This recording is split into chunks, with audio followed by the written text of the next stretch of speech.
Bonjour à tous, je vous emmène aujourd'hui dans cette vidéo pour une exploration. Vous venez avec moi, on va découvrir le terril de l'Espérance. Vous allez voir que sur ce terril, il reste pas mal de vestiges miniers du charbonnage. C'est parti, générique.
Bon les amis, je viens de commencer à gravir ce fameux terril. Ça fait bizarre de remettre les pieds ici. Je n'y étais plus venu depuis très longtemps. Étant petit, je venais jouer ici avec des copains. Ça fait plaisir de revenir.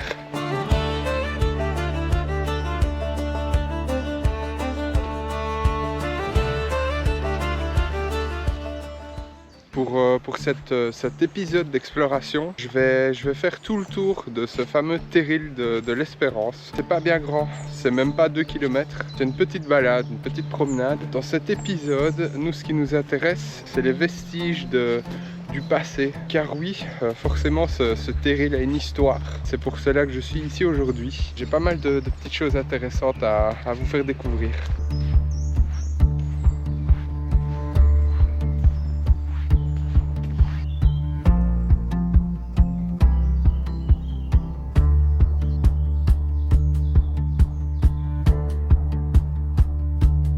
Je sais pas si vous entendez aussi bien que moi à la caméra, mais on entend énormément d'oiseaux. Il est quand même assez tôt, il est 10h du matin. Je pense que c'est pour ça qu'on entend aussi bien les oiseaux. On entend aussi un avion, comme à chaque fois. Je me trouve juste devant les fameux vestiges miniers pour lesquels je suis venu aujourd'hui faire cette vidéo. Je vais pouvoir vous raconter l'histoire de ce terril.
pour la petite histoire de ce lieu, c'est au 19e siècle que l'histoire débute en ces lieux, la création du charbonnage. Le charbon était extrait à Saint-Nicolas, mais il voyageait par un système de voies ferrées privées jusqu'au site voisin de Montenier, pour y être lavé et trié. Une fois le charbon lavé et trié, les résidus faisaient le chemin inverse pour être déposés ici en fait, en ces lieux. Et c'est ce qui a formé ce terril, le terril de l'Espérance. Petite anecdote, pour ceux qui connaissent la clinique de l'Espérance, donc qui était anciennement un hôpital, c'est la clinique qui a été transférée au Mont Légia. Son origine est directement liée à la mine. Donc en 1918, la Société des Charbonnages a décidé de créer un dispensaire pour soigner les blessés, car les mineurs étaient victimes fréquemment d'accidents assez graves. Et donc cette clinique est devenue un hôpital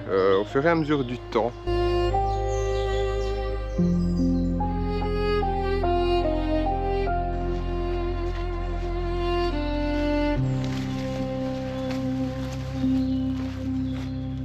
Le siège de Saint-Nicolas a fermé définitivement ses portes le 31 décembre 1974 et celui de l'Espérance à Montenier a fermé en 1973. Après de nombreuses protestations de la population locale, son grand chevalement métallique, qui était le tout dernier témoin du bassin liégeois, a été détruit en 1985. C'est après cette époque que le site de l'Espérance a connu sa mue. Donc aujourd'hui, le terril de l'Espérance est complètement boisé. La nature y a repris ses droits de façon sauvage. C'est devenu un des poumons verts de la commune. Le site est maintenant parsemé de sentiers. Donc comme je l'ai dit au début de la vidéo, vous pouvez venir vous promener. Il y a une balade à faire d'un peu moins de 2 km qui fait tout le tour du terril, qui est assez sympa. Et finalement cette balade vous fait passer par ces lieux sur lesquels je me trouve actuellement, où vous pouvez encore voir les vestiges de ce passé minier. Ces plans que j'ai faits, que je vous ai montrés dans cette vidéo, sont donc les vestiges d'anciennes poulies de l'époque minière. On peut y voir notamment des rails, comme je vous l'ai montré dans la vidéo. Moi, à l'époque où je venais jouer ici petit, c'était bien moins dégradé. C'est assez étonnant. Car ça fait pas si longtemps que ça, mais le lieu est vachement plus dégradé qu'à l'époque. Je parle ici de dégradation naturelle. La rouille est en train de s'emparer de ces vestiges du passé et c'est assez dommage.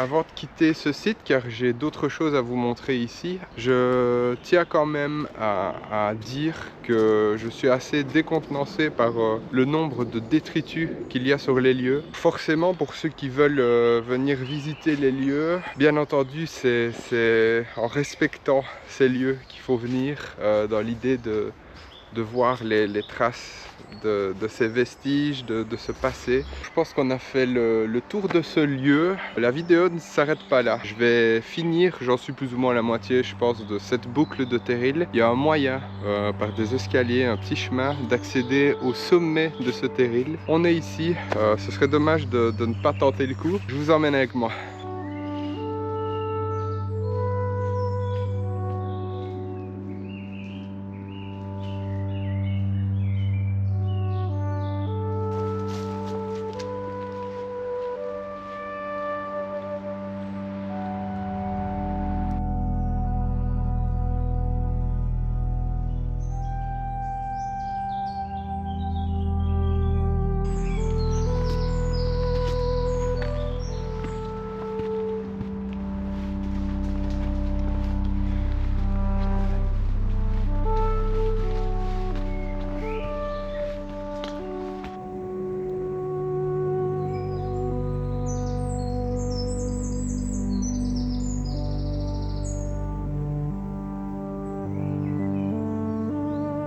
Le chemin principal continue de monter.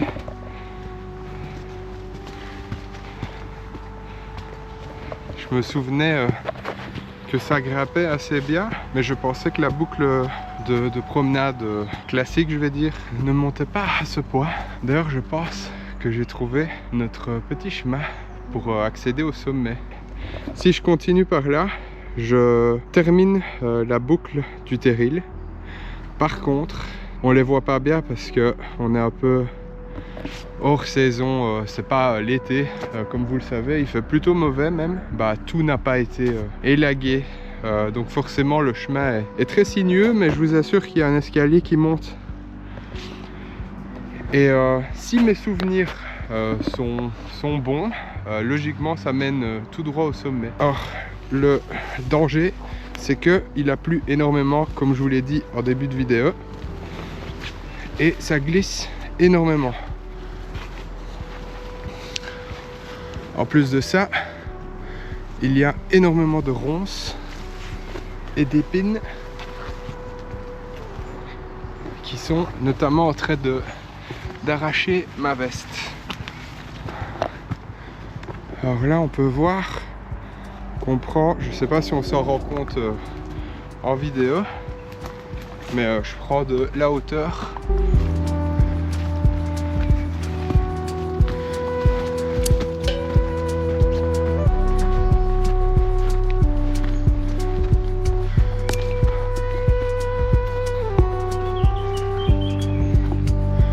Je pense qu'on n'est pas trop loin du sommet de ce terril. J'ai le pantalon complètement trempé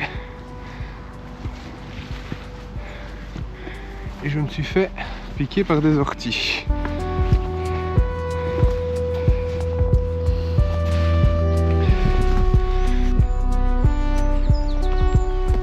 Je vais essayer de ne pas couper la cam, comme ça vous avez ce côté un peu plus immersif.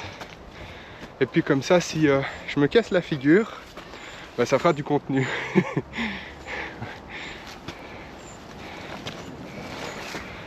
Et à mon avis, ça pourrait arriver. Bon. Soit je continue de monter et j'atteins le sommet, soit je peux redescendre par là. Mais nous, ce qui nous intéresse, c'est de prendre de la hauteur. Au final, cet exploit est presque une rando. Mais on prend bien de la hauteur, regardez. Je sais pas si on voit bien, je vais essayer de faire un plan un peu plus quali de la vue, mais on est l'air de rien assez haut.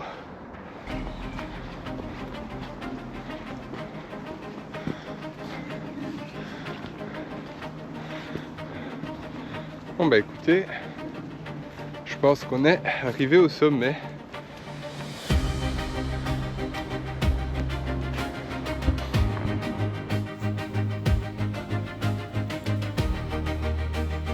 Je vous affiche la hauteur de ce terril ici ou là.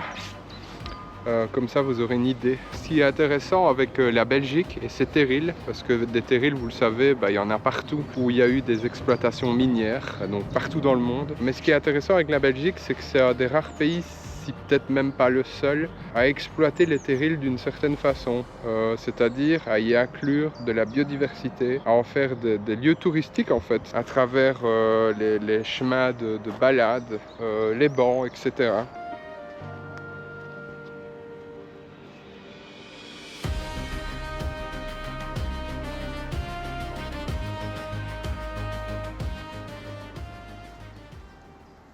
Je vais vous laisser. Ce fut un grand plaisir de venir ici pour moi. Ça faisait des années que j'y avais plus mis les pieds. N'hésitez pas à laisser un petit like sous la vidéo si vous avez apprécié celle-ci. Je vous laisse ici. Nous on se dit à très bientôt pour une prochaine vidéo.